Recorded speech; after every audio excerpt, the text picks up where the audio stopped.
Hi, this is Linda Welsh from Linda Welsh Realty Group at Compass, and I would love to talk to you today about something that we're commonly asked about by both our buyers and our sellers, and that is tell me more about the appraisal process and what a CMA or comparative market analysis is, and what the difference is, and when we should use one or not. So first of all, we're going to talk about appraisals. Appraisals are done by licensed appraisers. They're part of the appraisal board. And I know quite a bit about it, not only because I'm a realtor for 28 years, but also because I was actually a member of the appraisal board. I used to do personal property appraisals as part of our services, and I no longer do that. But I do understand and had to do my continuing education every couple of years, including how to do real estate appraisals. Even doing personal property appraisals, they make you do comparative market analysis and appraisals on real estate as part of your renewal process. Here's part of the difference. Number one, a true appraisal is done by a licensed appraiser.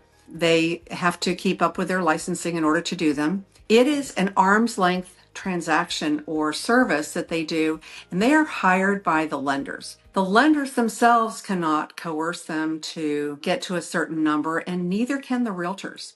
Once in a while, we will get an appraiser that will call us who will say, hey, I cannot come up with enough comparable sales. Can you tell me a little bit more about maybe some properties that you're aware of that were sold off market? And that's something that we're going to see more and more of, I think, because we're going to see more and more properties that are sold off market. Or in the case of somebody like Compass, the company that I work for, we call them private exclusives. So private exclusive listings or listings that are on some other private portal do not syndicate to all the other portals, and you will not see the sold price.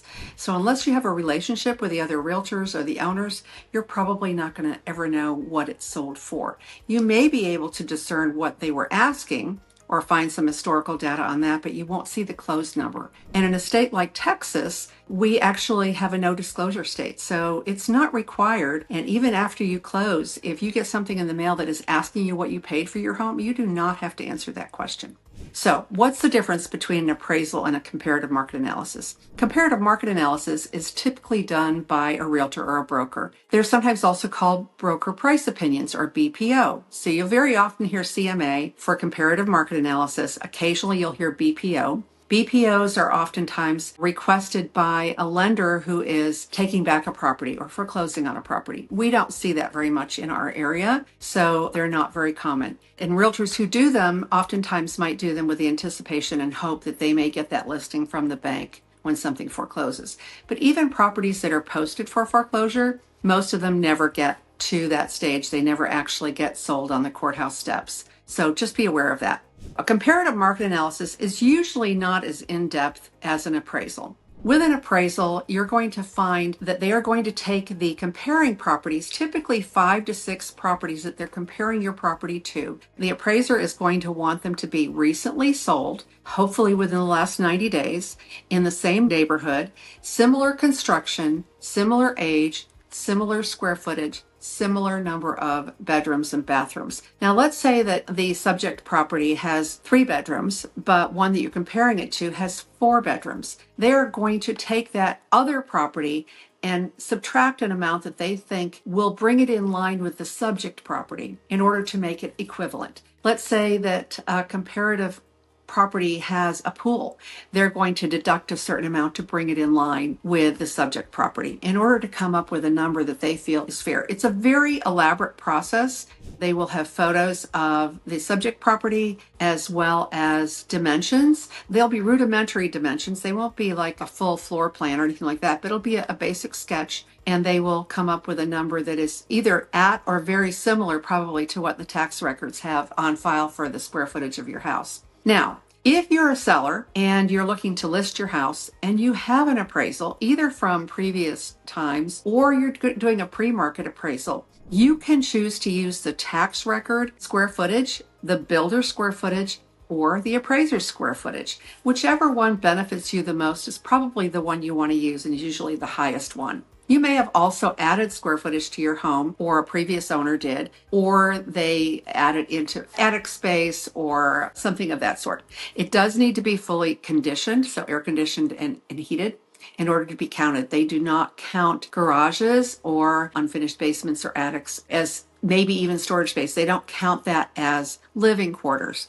Now, if there is space under a staircase, let's say there's a powder room under a staircase, a large staircase, as long as it is finished and you can stand up, it's over 6 feet inside. That's typically counted as living space. But for most staircases, they will count the space above the staircase, but not below it. So you don't get to count that space twice. So in some cases, you'll find single family homes may, because you don't have a staircase, that you're finding that square footage makes more sense to you. It's kind of an elaborate process to measure, do a full floor plan. And there are companies out there that do that as well. So here's the next question I know you're going to have is I have clients who are asking me all the time about, I want to go buy a property. What are the comparative market analysis tell us about what we should pay for this house? And in fact, we're in that process right now, and we do this frequently. I've worked with 2 to 3 clients just this weekend, as a matter of fact. Here's the thing, it's not an exact science. Every home is different. Even if you're in a sort of tract home development, which will happen in more medium priced or lower priced homes, it's not an exact science. Every house is a little different. What you look at is different. The view is different, whether you back up to green space or a green belt, whether you are near a school, whether you have lots of vegetation and trees or you do not. How the house is finished or redone is a big factor. And so, yes, there are factors that will allow you to look at the dollar per square foot from other homes that have recently sold. But it's not an exact science. Fair market value is actually what a willing buyer and a willing seller are willing to agree on. And oftentimes, you're at the right number when the buyer feels like they paid too much and the seller feels that they took too little. It is a negotiation process, but we can use the numbers on comparative market of properties to come up with, let's say, sort of some fodder for negotiation. So getting a good realtor who really understands how to negotiate well and how to look at the data is really important. Now, having said all that, if there are not enough properties that have sold within the last 3 months that are very good comparables, then chances are you're going to have to go a little further back or a little further out to a comparable neighborhood or street. And so keep that in mind. Sometimes if the market is slow, like it has been this past year, you may have to go back to 6 months rather than 3 months. Appraisers like to go only 3 months, but sometimes it's just not enough. So if you have any questions about appraisals or CMAs, I'm happy to chat with you about that.